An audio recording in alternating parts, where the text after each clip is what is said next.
乡亲啊，可能有风台要来了。目前这个热带性的低气压叫 TD29啊，上紧今仔日就变做风台啊，名叫做凤凰啊。看起来有可能逼近台湾。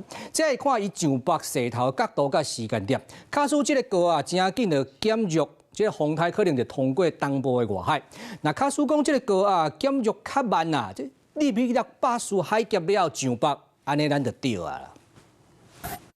风势透加看棒球啊，龙中岛去年10月三道里风台影响南部有17级的强阵风，今麦恐惊阁有路线北港的风台有可能侵扰台湾。准风台凤凰上紧伫咧今仔日形成，发展条件好的状况之下，接近台湾的时威力是袂当看轻。未来这段时间呢，它会逐渐的增强，不排除会增强到中度台风。那所以无论是不管是偏东北上，还是沿台湾海峡北上，甚至往西一点是广东沿海北上，对台湾都是有一定的天气影响，都要特别注意。准风台凤凰到底安怎行？关键就是向北的角度甲时间点。若是高压减弱接近，风台可能通过东部外海，东半部有风雨影响就较少。不过上惊就是高压减弱了慢，风台到巴士海峡才转向，对外台湾向东北行，无排除为西半部直接来，安尼是影响上大。若是高压有够强，风台就会一路向中国华南的方向去。虽然无直接影响，不过嘛是要注意发生强盘效应。 北转的这条路径就跟去年的山头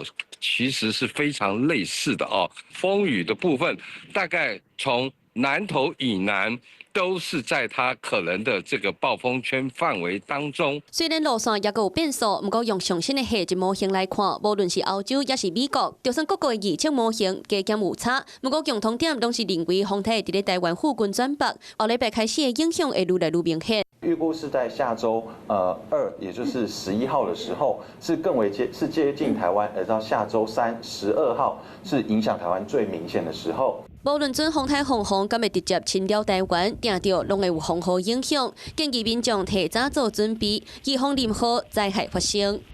Hello， 我是林仙怡，想要抢先掌握最及时的新闻资讯吗？赶快订阅、按赞、开启小铃铛，锁定华视新闻 YouTube 频道。